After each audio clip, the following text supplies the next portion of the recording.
저는 아직도 그날 일을 생각하면 얼굴이 화끈거리고 숨이 막힙니다. 평소 제 성격이 워낙 꼼꼼하고 철저해서 누구보다도 비밀 관리에 자신 있었습니다. 특히 가족 앞에서 절대 들키고 싶지 않은 민망한 파일들이 있었기에 늘 대비책을 세워두곤 했습니다. 그래서 일부러 500GB짜리 외장하드를 마련하고 그 안에는 각종 인강, 축구 경기, 드라마, 사진 자료 등을 가득 채워두었습니다. 겉으로 보기엔 공부와 취미생활로만 꽉 차 있는 멀쩡한 저장소였죠. 하지만 그 속 깊은 곳 어딘가 다른 이름으로 위장된 폴더에만 저만의 비밀 자료를 숨겨뒀습니다. 이름도 토익 강의, 리그 경기 분석 같은 것들이었기에 누가 열어볼 가능성은 거의 없다고 확신했습니다. 그날도 상황은 완벽했습니다. 여동생은 학교에, 아버지는 출근하셨고 어머니도 외출하셨습니다. 집에는 저 혼자만 남아 있었습니다. 저는 창문을 닫고 커튼을 치며 혹시 모를 시선을 차단했습니다. 더 실감나게 즐기고 싶다는 마음에 고가의 헤드셋까지 귀에 꽂았습니다. 마치 작은 극장을 꾸며놓은 듯 제 자신만의 몰입 공간을 완성한 겁니다. 저는 안심했습니다. 오늘은 누구도 방해하지 못할 거야. 하지만 사람의 직감은 무섭습니다.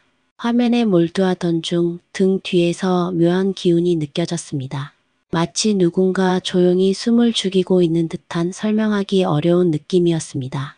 처음엔 긴장해서 생긴 망상이라 생각했습니다. 괜히 예민해진 거야. 다들 외출했으니까 걱정할 게 없어. 스스로를 달래며 다시 집중했죠.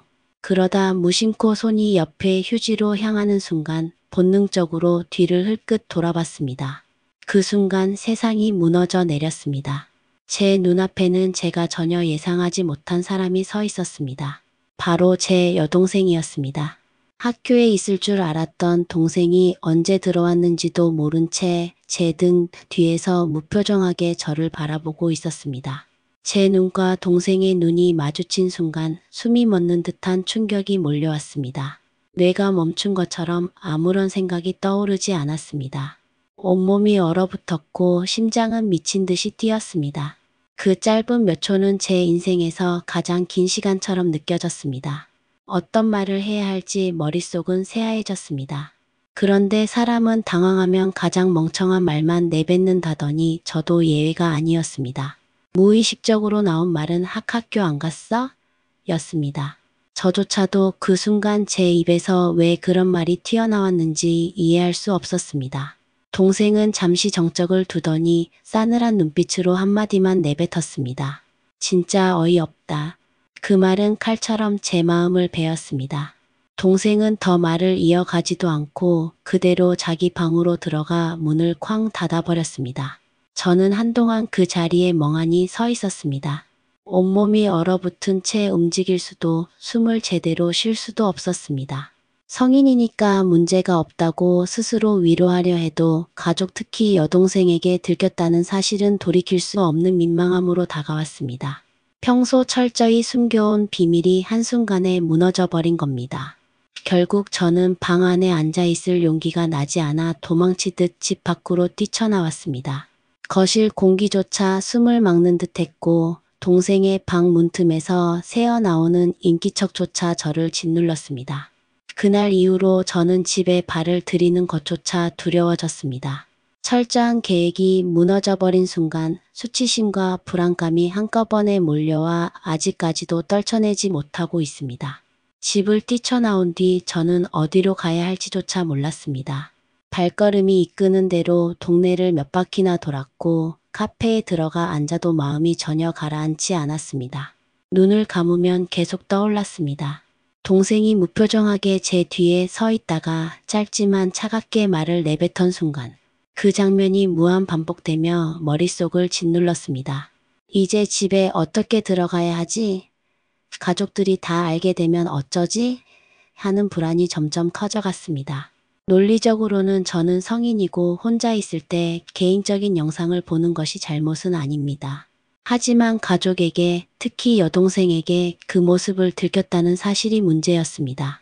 그동안 나름 믿을 만한 오빠로 비쳤을 텐데 하루아침에 이상한 오빠라는 낙인이 찍히는 게 아닌가 두려웠습니다. 제 입장에서는 그냥 일상 중 하나였지만 동생 입장에서는 충격으로 다가왔을 게 분명했습니다. 그 괴리감이 저를 더 불안하게 만들었습니다. 머릿속에서는 수많은 대처 시나리오가 맴돌았습니다. 첫 번째는 아무 일 없었던 것처럼 행동하는 방법이었습니다. 시간이 지나면 동생도 점점 잊어버리고 서로 모른 척하며 지낼 수 있을 거라는 기대였죠. 하지만 동생의 차가운 눈빛을 떠올리면 현실적으로는 불가능하다는 걸 알 수 있었습니다. 두 번째는 솔직하게 인정하고 사과하는 방법입니다. 동생 방 앞에 가서 그날 네가 충격받았을 거 알아. 미안하다. 다시는 집에서는 그런 짓 안 할게라고 말하는 겁니다. 이 방법이 가장 정직하고 깔끔하지만 문제는 용기가 나지 않는다는 겁니다. 괜히 더 역겹게 느껴져 동생이 저를 완전히 밀어낼까봐 두려웠습니다. 세 번째는 변명으로 둘러대는 방법이었습니다. 그거 그냥 영화였어라든가 친구가 하드에 넣어놓은 거야 같은 이야기로 상황을 넘기자는 거죠. 하지만 솔직히 그건 동생도 안 믿을 겁니다. 이미 현장을 직접 봤으니 말이 안 되는 변명일 뿐이라는 걸 저도 잘 알고 있었습니다.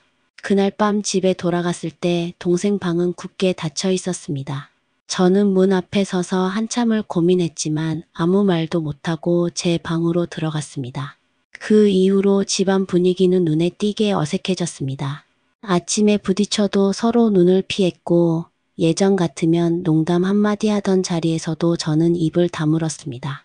TV를 함께 보던 시간에도 괜히 먼저 자리를 피했고 거실에 앉아 있으면 공기가 무겁게 느껴졌습니다.